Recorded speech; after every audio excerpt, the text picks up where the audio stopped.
Marie-Christine Vénard et Évelyne Lebris avaient 15 et 16 ans lorsqu'elles ont été conduites derrière les murs de la congrégation du Bon Pasteur. À cette époque, elles n'imaginaient pas que leur vie s'en trouverait bouleversée. Il y avait une porte et au-dessus, il y avait du lierre qui avait poussé ou d'un côté ou de l'autre, mais c'était très joli. Mais seulement ce qu'il y avait derrière, ça l'était moins. Victime de viol à l'âge de 11 ans, Évelyne Lebris a été placée par la justice dans ce centre avant d'être orientée vers un autre établissement de l'ordre religieux au Mans. Des événements qui l'ont profondément marquée. Les méchancetés, les non-dits, et puis c'était affreux, affreux. Et encore, nous, on n'a pas été battus.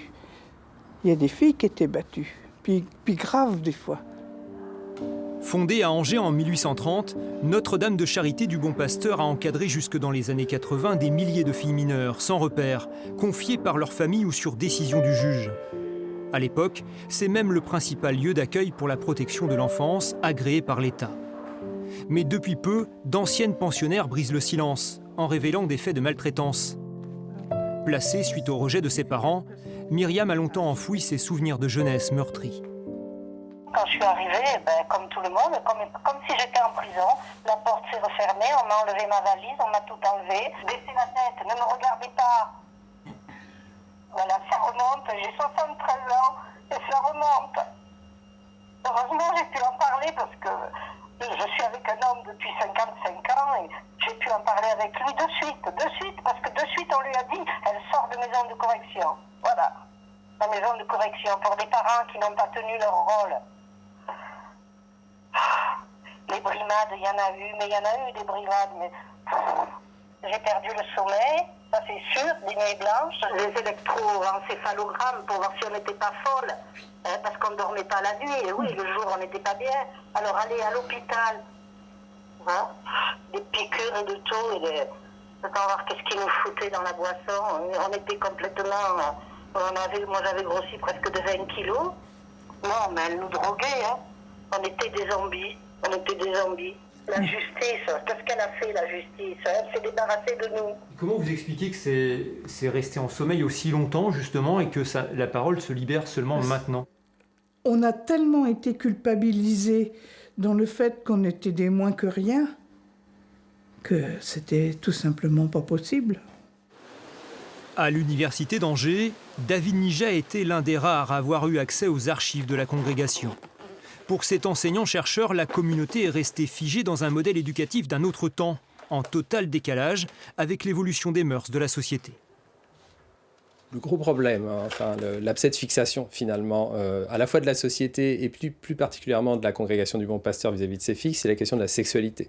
D'une sexualité jugée inappropriée, soit trop précoce, la question de la maternité pour ces adolescentes, filles-mères comme on disait, ou tout simplement une certaine liberté sexuelle pour certaines d'entre elles, c'est-à-dire que voilà, elles flirtaient comme on disait dans les années 50, simplement ça n'était pas accepté par leur environnement, par leur famille. Les filles du Bon Pasteur dénoncent aussi le travail obligatoire effectué au détriment de leur éducation. Enfant battu, confiée à une maison de l'institution à Paris, Sucrète se souvient de ses journées passées à la blanchisserie. Tout était triste dans ce Bon Pasteur. On était là que pour travailler. On repassait les draps et les blouses des hôpitaux de Paris. Tout passait par nous. Je faisais des robes de chambre. Et le soir, à la veillée, j'écrivais sur des enveloppes les adresses qu'il y avait sur un bottin. Soi-disant que c'était 1 centime, moi, j'ai jamais vu le centime. Vous n'avez jamais été payé pour ce que vous avez fait? Moi, j'ai jamais été payé pour ce que j'ai fait. Elle travaille à la blanchisserie toute la journée, elle travaille dans des ateliers de couture. C'est un travail abrutissant et pour lequel, une fois devenues adultes et une fois libérées, elles auront de grandes difficultés à faire valoir ces compétences. Et malheureusement, beaucoup d'entre elles vont voir leur destin social tout tracé du fait de ce déficit de formation professionnelle. Le siège du Bon Pasteur nous a ouvert ses portes. Aujourd'hui, plus de traces de cette période controversée, hormis une brève évocation dans le musée qui retrace l'histoire de la congrégation. L'une des porte-paroles a néanmoins accepté de répondre à ces accusations. Si elles le disent, on le croit. Si on le dit, on le croit. D'ailleurs, sur le nombre, il est possible qu'il y a eu des dérapages. Voilà, c'est tout. Ça. Non, la congrégation n'a jamais nié qu'il y ait pu y avoir ce genre de choses. Je pense que c'était des cas isolés, parce que je ne peux pas imaginer que ce soit... Le Bon Pasteur n'était pas vraiment une institution qui avait comme but, si vous voulez, qui avait établi un système répressif. Pas du tout. On n'était pas là pour ça. Pas du tout. Les sœurs n'étaient pas rentrées pour maltraiter des filles qui avaient déjà souffert pour rajouter encore de la souffrance. C'est pas possible. Ce qu'elle dénonce aussi, c'est le travail, la situation de travail toute la journée, le fait qu'il n'y avait pas de temps ou peu de temps d'éducation. Elles allaient à l'école toute la journée, normalement. Enfin, à l'école chez nous, mais elles étaient à l'école. Alors, il y avait le soir des travaux de manutention, quelquefois. Moi, je l'ai connu, ça, un petit peu. Ça servait tout simplement à les nourrir, à les habiller, à l'école, à payer le personnel. Enfin, il fallait entretenir les locaux.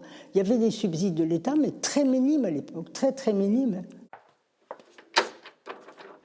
Outre une cellule d'écoute envisagée, la congrégation a libéré la consultation des archives qu'elle conserve sur les filles placées. Des dossiers qui se limitent à des informations administratives. L'association d'anciennes pensionnaires souhaiterait leur restitution publique, mais ce qu'elle réclame surtout, c'est une reconnaissance de ces sévices de la part de l'ordre religieux et de l'État. Plusieurs fois, les sœurs m'ont dit « Mais enfin, qu'est-ce que vous voulez ?» Que vous nous demandiez pardon. Maintenant, le fait de demander pardon, c'est reconnaître ses erreurs. Donc peut-être que ça les gêne. C'est pas normal de faire tant de mal à des milliers de jeunes filles sans qu'on soit reconnu comme victime. Un premier contact n'a pas permis la réconciliation avec les sœurs. Aux Pays-Bas, où la congrégation était implantée, le ministère de la Justice a formulé ses excuses et engagé la voie de l'indemnisation. Pour ces femmes qu'on a trop longtemps perçues comme des mauvaises filles, le combat pour la dignité ne fait que commencer.